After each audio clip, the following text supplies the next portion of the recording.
Chapter 14. Return to reality. You've escaped a nightmare world where people died screaming. You're back home, back to safety, back to normal life. Your friend is complaining about mosquito bites. You're eating barbecue and drinking beer. Everything is fine. Except, that car crash victim is wearing clothes you recognize. Your cat won't let you touch it. And you keep feeling like something followed you back. Something that shouldn't exist in this world. Something that's watching you right now, waiting for darkness to fall. Welcome home. Hope you survive the night. The passage. Lin Qiushi moved forward through the light, each step carrying him further from the darkness of the well and deeper into illumination that grew steadily more intense. The brightness increased until it became almost painful, forcing him to squint, then to shield his eyes with one raised hand. The radiance was overwhelming, not the gentle glow he'd first seen beyond the threshold, but something fiercer, more insistent, like staring at the sun through closed eyelids. It pressed against him from all sides, seeming to penetrate through skin and bone, filling him with warmth that bordered on fever. But despite the blinding quality of the light, the ground beneath his feet remained remarkably level and smooth. Whatever path he walked required no careful navigation, no watching for obstacles or holes. He could move forward with confidence even while effectively blind, trusting that each step would find solid purchase. He had no idea how long he'd been walking. Time felt elastic here, unreliable. Seconds might have been minutes, minutes might have been hours. The light provided no reference points, no shadows to track, no changing quality to suggest progression. Just as Lin was beginning to wonder if this was some new trap, an eternal corridor of light with no exit, another variation of hell, his head suddenly swam with vertigo. The sensation hit hard and without warning, making the world tilt sickeningly beneath his feet. His eyes instinctively snapped shut against the disorientation, and his hands reached out reflexively, seeking support, expecting to find nothing but more emptiness, more light. Instead, his palms met something solid and cold. A wall. An actual, physical wall with texture and temperature and undeniable reality. The shock of that cold contact jolted through him like electricity, forcing his eyes open despite the dizziness. The return. The scene before him resolved slowly, details emerging as his vision adjusted and his equilibrium returned. An ordinary hallway. Ordinary apartment doors. Pale fluorescent light casting down from small fixtures overhead, creating the familiar institutional glow of residential buildings everywhere.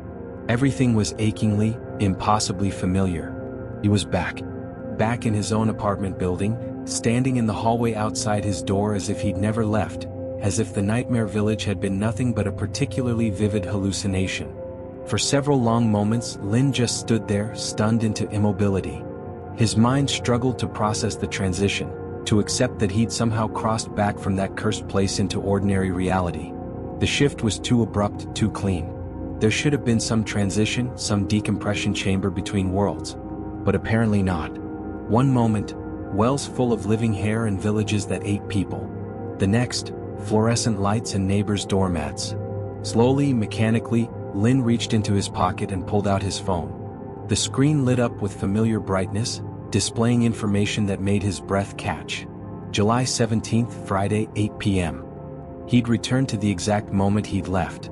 The precise temporal node where his normal life had been interrupted by impossible doors and supernatural horror. Lin remembered it clearly. July 17th evening. He'd made plans with a friend for late-night food. He'd been preparing to leave his apartment when he'd opened his door and found wrongness. The hallway transformed, 12 black iron doors where neighbors' apartments should have been, reality warped into something that shouldn't exist. He'd stood in that transformed corridor for what felt like hours, convinced he was hallucinating, experiencing some kind of psychotic break.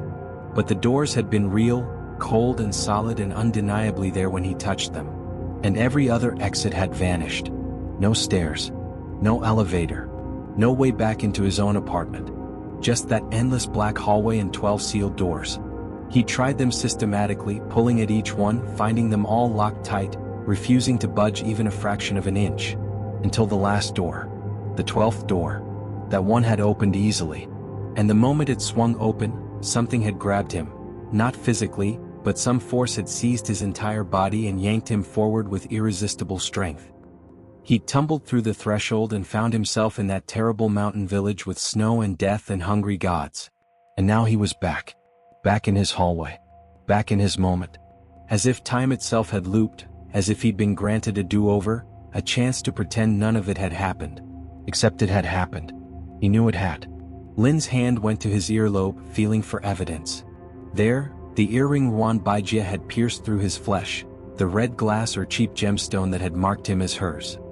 His other hand dipped into his pocket, finding the folded paper with its mysterious inscription.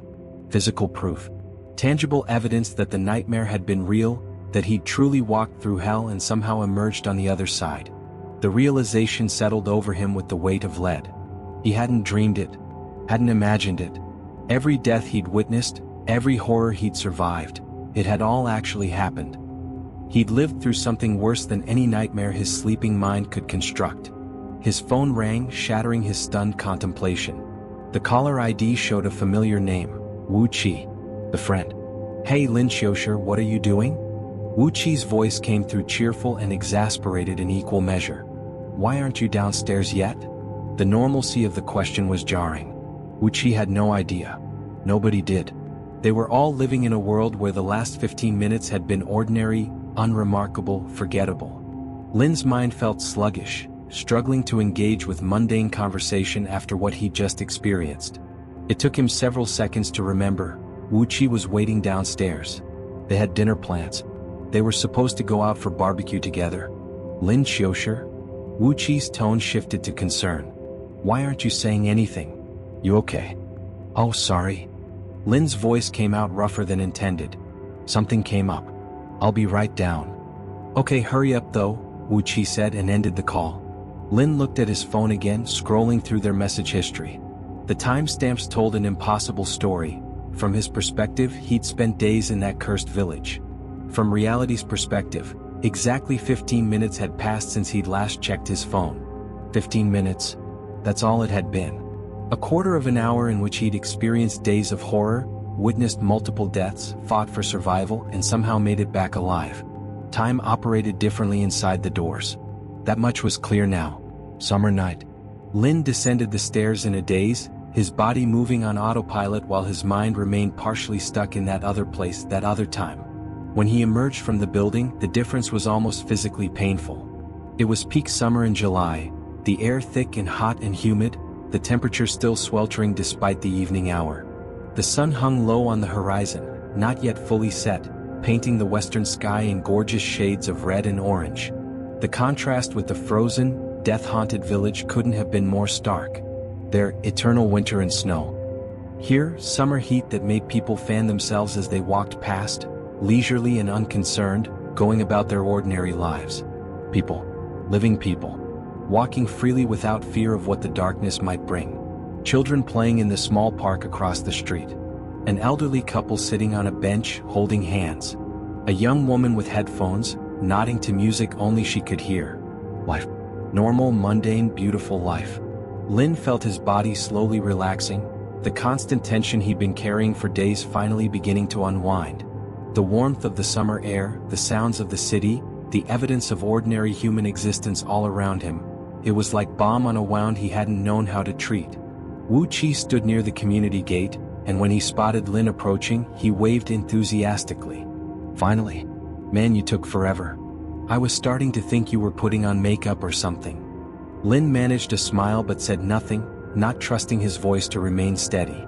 They began walking together toward a barbecue restaurant near the residential complex, falling into the easy rhythm of longtime friends.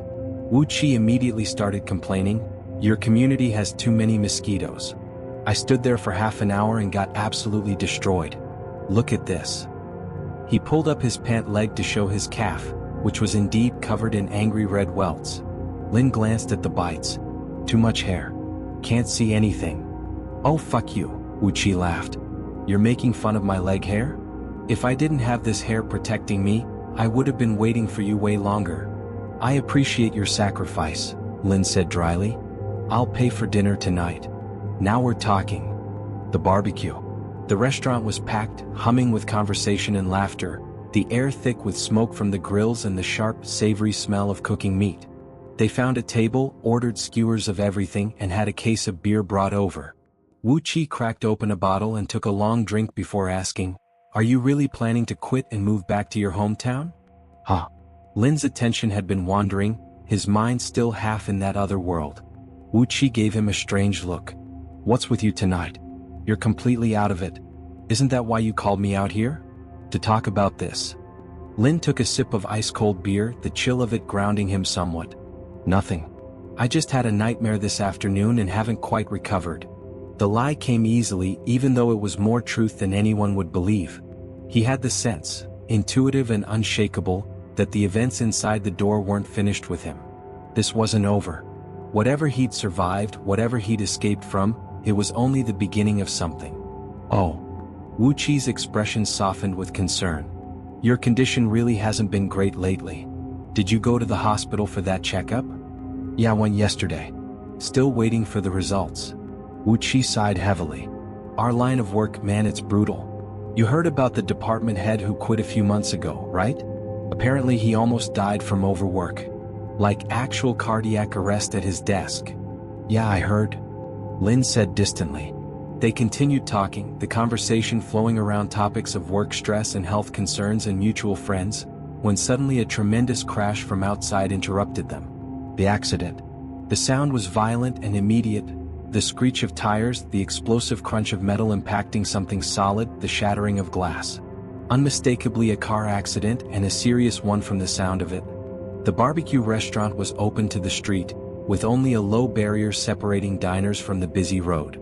Everyone reacted to the crash, some standing up immediately, others craning their necks to see what had happened. Wu Qi had a window seat. He looked out and whistled low. "Damn, that's a bad one." Lin stood and joined the small crowd gathering near the entrance, drawn by morbid curiosity and something else, a prickling sense of unease he couldn't quite identify. The scene outside was brutal. A private sedan had crashed into a street tree with such force that the entire front end was crumpled like an accordion, folded in on itself in ways that steel and plastic shouldn't fold. The hood had peeled back. Steam or smoke rose from the ruined engine. The windshield was a spider web of cracks. Nobody inside that car could have survived intact. The damage was too severe, the impact too catastrophic.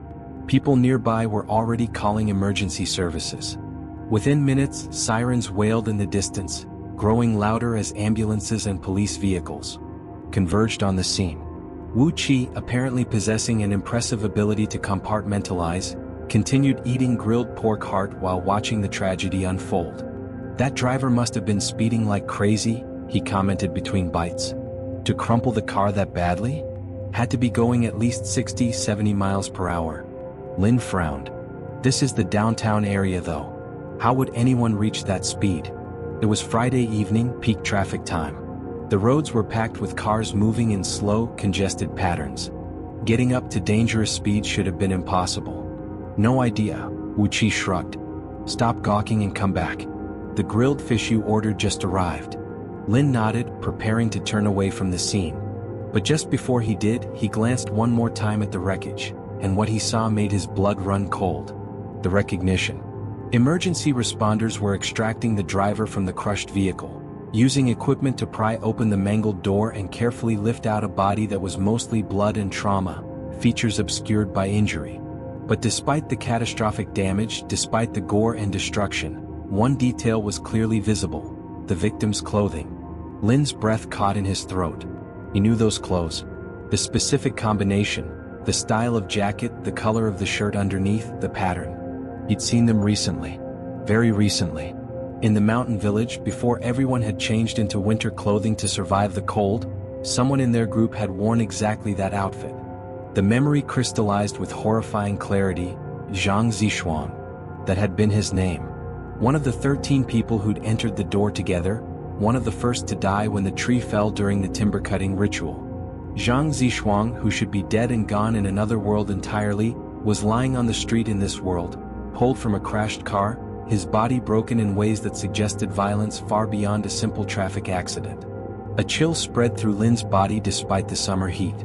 The connection was impossible to dismiss as coincidence. The clothing was too specific, too distinctive. Either Zhang Zishuang had survived somehow and made it back to this world only to die here in a car crash. Or something else was happening. Something that suggested the boundaries between the door world and reality were more permeable than he'd assumed. Something that implied the horror wasn't confined to those impossible places behind iron doors. Something that meant what happened inside could follow you out. Lin felt suddenly dizzy, nauseated, cold sweat breaking out across his skin. Lin Qiushi? Wu Qi's voice came from behind him. Seriously, what is wrong with you tonight? You've been spacing out all evening. Lin shook his head mutely and returned to their table, but his appetite had vanished completely. He couldn't stop thinking about that body, those clothes, the implications spreading through his mind like cracks through ice. The earring. And when did you get an earring? Wu Qi asked, noticing the addition to Lin's appearance now that they were back in better light.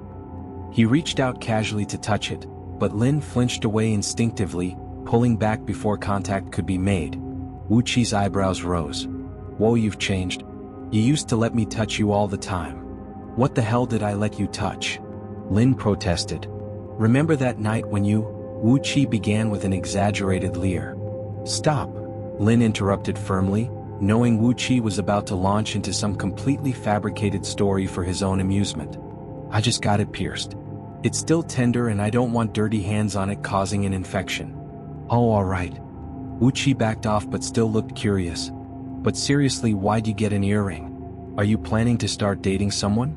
Trying to look cool and mysterious? I live in an apartment full of dudes, Lin said flatly.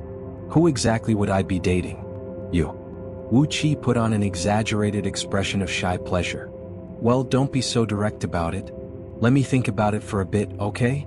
Fuck off, Lin said without heat. They continued their banter, trading insults and jokes in the easy way of old friends, but Lin kept glancing at the darkening sky with growing anxiety.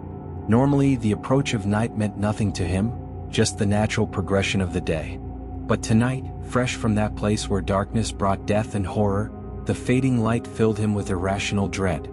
And beyond the general unease, his mind kept circling back to the paper in his pocket. Those 4 mysterious words, Filxiabird. What did they mean? Why had they been left in the lock? Were they important? The questions buzzed in his head like trapped insects, but he had no answers. I'm not feeling great, he said abruptly, putting down his half-eaten skewer.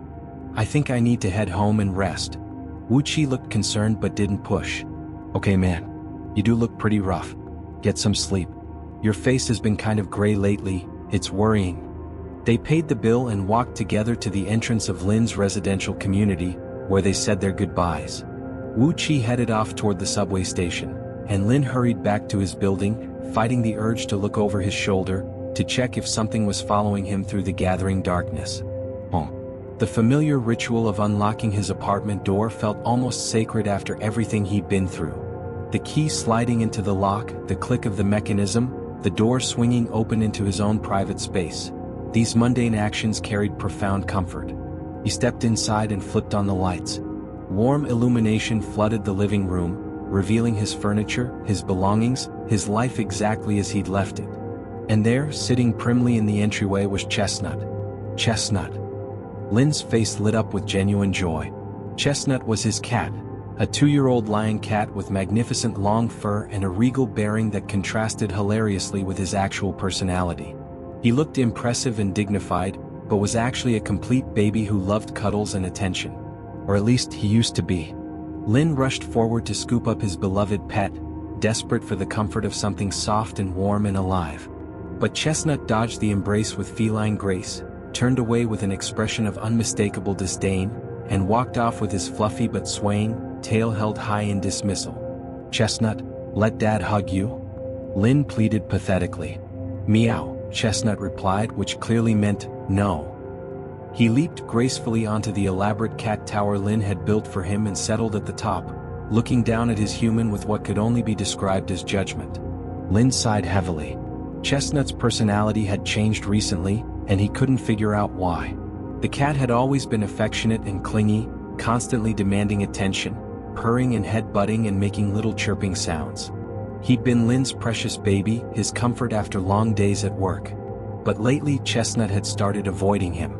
Not just avoiding, actively showing displeasure. The cat would flatten his ears in the airplane ear position that signaled annoyance. He'd hiss sometimes when Lin approached, and any attempt at forced cuddling resulted in immediate retaliation, scratches that left Lin's hands looking like he'd fought with a thorn bush. Lin had no idea what had caused the change. He hadn't done anything different, hadn't changed his routine or brought home anything new. Yet somehow he'd fallen from grace in Chestnut's eyes. Today at least the cat wasn't actively hostile. No hissing, no swipes. Just dignified rejection. Progress perhaps? Lin looked up at his furry overlord perched on the tower and sighed again. He needed a shower. Needed to wash off the journey, the stress, the lingering sensation of that well's darkness. Then maybe he could think clearly, could start processing everything that had happened. "I'll deal with you later," he told Chestnut, who responded by slowly blinking at him, the cat equivalent of a dismissive eye roll. Lin headed toward the bathroom, pulling off his jacket as he went, his mind already listing the questions he needed to answer. What were the doors?